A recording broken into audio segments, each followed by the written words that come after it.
a story of the Anglo-Indian community published in 1969, which is out of print today.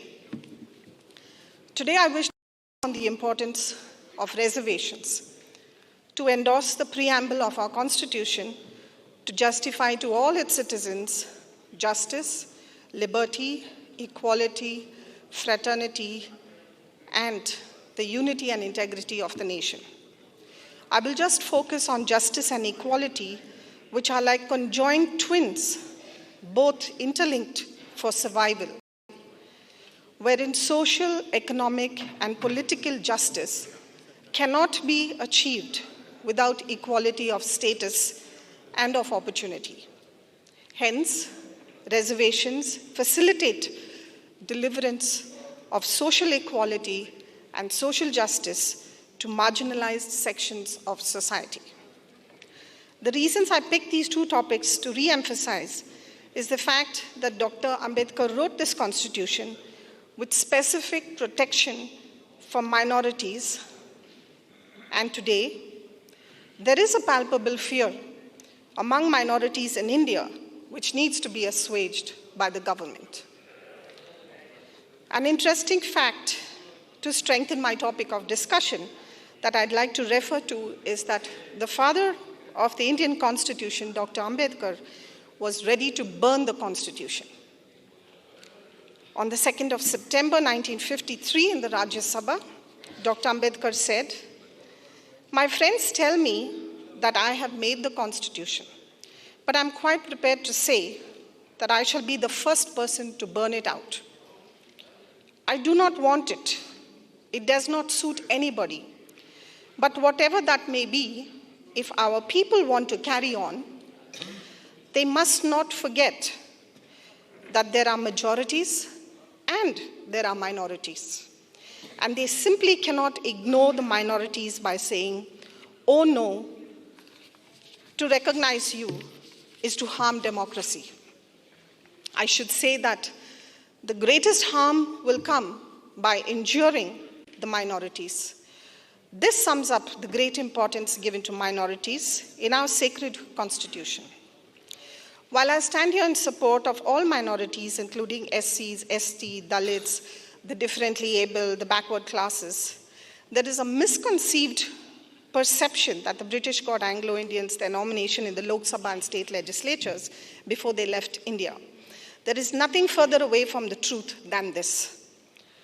It was our founding fathers like Sardar Patel, Jawaharlal Nehru, Dr. Ambedkar, and the Constituent Assembly which gave Anglo-Indians our nomination as a constitutional privilege and guarantee, considering we were scattered all over India.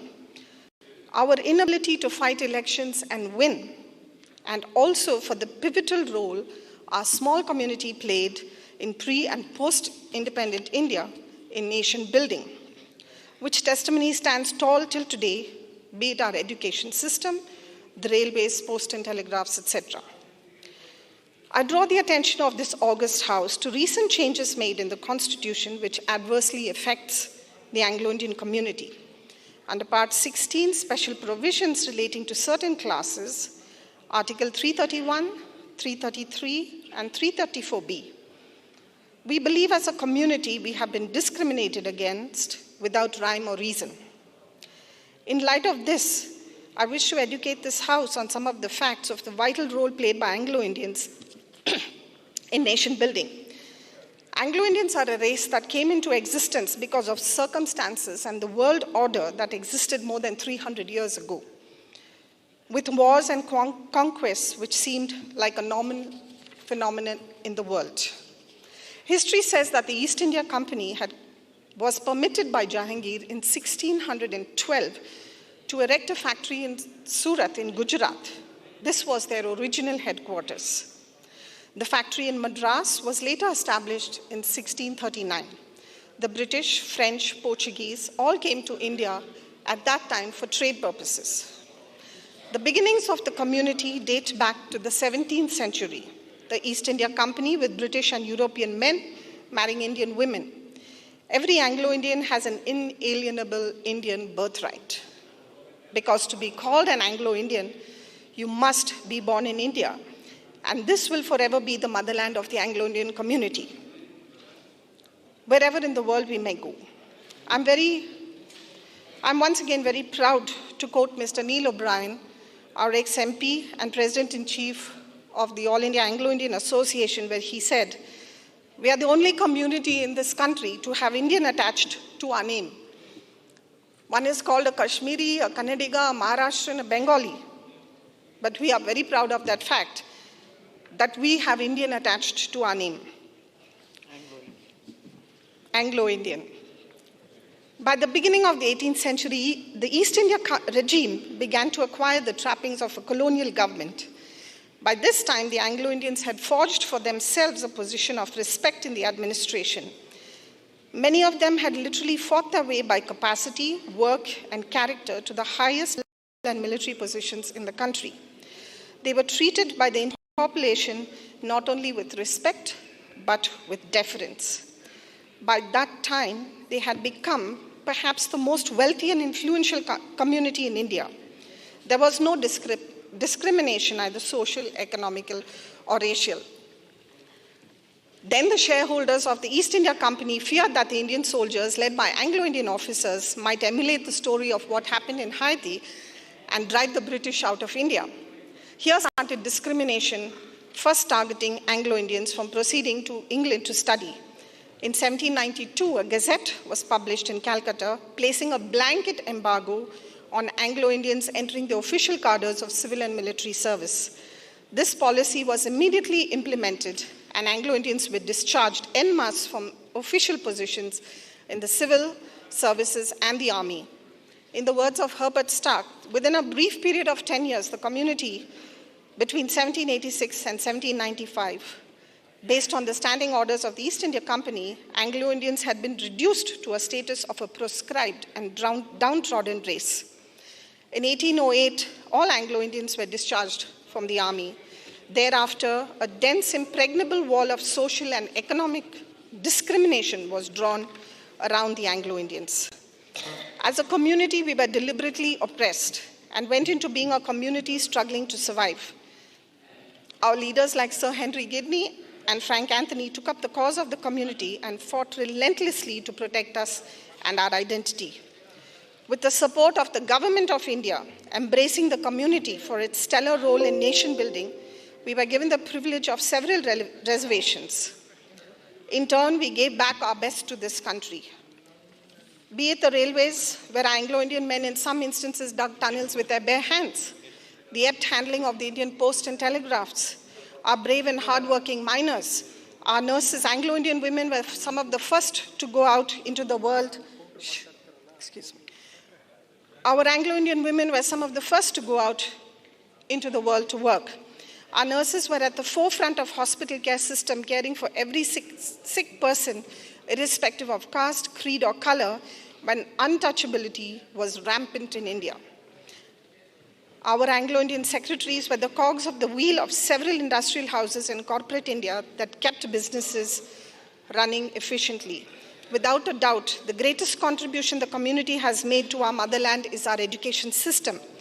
Article 30 of our Constitution permits us to establish and manage our own institutions which provide quality education to lakhs of our children from all sections of society without prejudice or discrimination.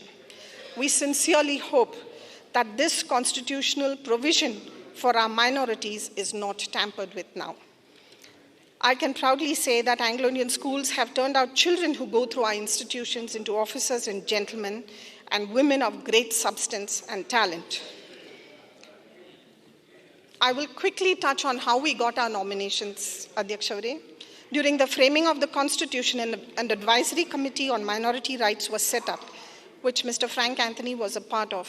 In April 1947, Mr. Anthony submitted an 18-page memorandum to the Constituent Assembly on the Anglo-Indian community. It dealt with the history of the community, misconceptions, misunderstandings, our contribution to India's development, fundamental rights, education, instruction in our mother tongue English, and contribution to the future of India. Sir Sardar Patel was the chairman of the Advisory Committee on Minority Rights.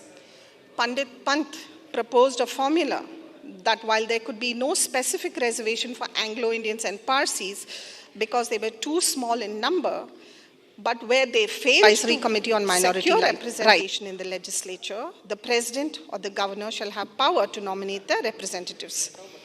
At this stage, Sardar Patel intervened and suggested that only the Anglo-Indians should be given special representation by nomination, which was accepted by the advisory committee, and thus was born Articles 331, 333, and 334.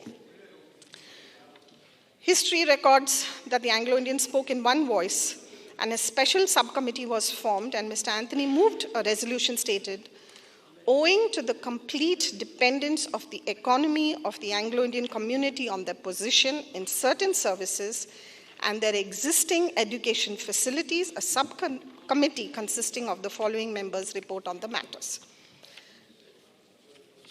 After the assassination of Mahatma Gandhi, the question of nomination came up once again, though it was included in the draft constitution.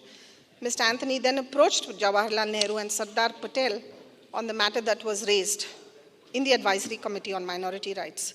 Both Jawaharlal Nehru and Sardar Patel made it clear that this resolution would not affect the provisions accepted on behalf of the Anglo-Indians for their representation was specially granted to them by nomination.